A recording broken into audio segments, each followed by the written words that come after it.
বেশিরভাগ সময় আমরা পেঁয়াজ রসুন দিয়ে পকোড়া বানিয়ে থাকি, তবে সম্পূর্ণ নিরামিষভাবে এইভাবে সজনে ফুলের পকোড়া একবার বাড়িতে বানিয়ে দেখতে পারেন। খেতে কিন্তু অসাধারণ লাগে। নমস্কার বন্ধুরা, আরও একটা দারুণ স্বাদের রেসিপিতে আপনাদের সবাইকে স্বাগত। আজ বানাবো আমি সজনে ফুলের পকোড়া, আর সেটা কীভাবে বানাই চলুন তাহলে দেখে নেওয়া যাক। এই পকোড়া বানানোর জন্য এখানে আমি একটা মিক্সিং বোল নিয়ে নিয়েছি, আর এই বোলের মধ্যে আমি নিয়ে নিয়েছি বেশ কতগুলো সজনে ফুল। সজনের ফুলগুলো আমি খুব ভালো করে কিন্তু আগে থেকে ধুয়ে নিয়েছি, আর ধুয়ে ভালো করে চিপে জল ঝরিয়ে নিয়েছি। সেটা এখন এই মিক্সিং বোলের মধ্যে নিয়ে নিলাম। এবার আমি এই ফুলগুলোর মধ্যে দিয়ে দিচ্ছি পরিমাণ মতো বেসন।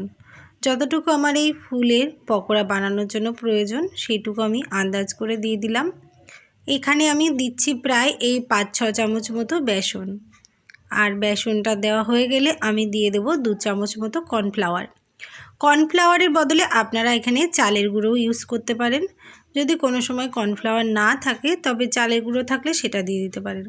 আর দিয়ে দিলাম পরিমাণ মতো লবণ, হলুদ আর 1/2 চামচ মতো কালো জিরে। দিয়ে দিলাম 1-1.5 চামচ মতো পোস্ত। এই পোস্ত দিলে কিন্তু ভাজার টেস্ট অসাধারণ লাগে। আর দিয়ে দিলাম অনেকগুলো মতো কাঁচা লঙ্কা কুচি। কাঁচা লঙ্কা কুচি, পোস্ত, কালো জিরে এগুলো দিলে কিন্তু ভাজার টেস্ট সত্যিই অপূর্ব লাগে। এবার দিয়ে দিলাম অল্প পরিমাণ জল, খুব বেশি জল দেব না, অল্প অল্প দিয়ে মেখে নেব।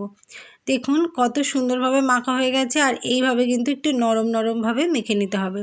খুব একটা গাঢ়ও না, আবার ভীষণ পাতলাও না।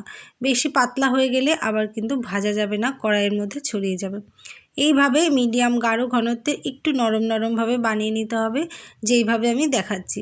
এবার কড়াইয়ে আমি বেশ খানিকটা দিয়ে দিয়েছি রিফাইন তেল, আর তেলটাকে কিন্তু খুব ভালো করে গরম করে নিয়ে লো ফ্লেমে দিয়ে দিয়েছি। এবার আমি পকোড়াগুলো অল্প অল্প ছোটো ছোটো করে দিয়ে দেব।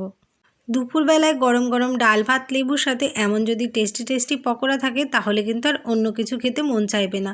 এগুলো দিয়েই কিন্তু সব ভাত খাওয়া হয়ে যাবে। দেখুন বন্ধুরা, আমি অনেকগুলো পকোড়া কিন্তু তেলের মধ্যে দিয়ে দিয়েছি, আর গ্যাসের জোর কিন্তু একেবারেই লো ফ্লেমে আছে। এবার পকোড়াগুলো আস্তে আস্তে একটু ধৈর্য ধরে সময় নিয়ে কিন্তু উল্টে পাল্টে লালচে করে ভেজে তুলে নেব।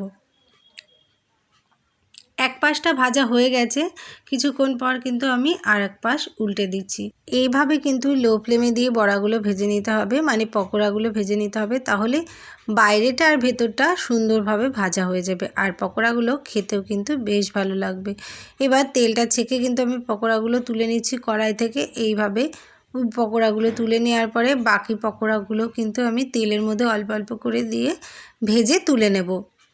বন্ধুরা, আপনারা কে কে এইভাবে সজনে ফুলের পকোড়া ভাজা বানিয়ে খেয়েছেন কমেন্ট বক্সে জানাতে ভুলবেন না।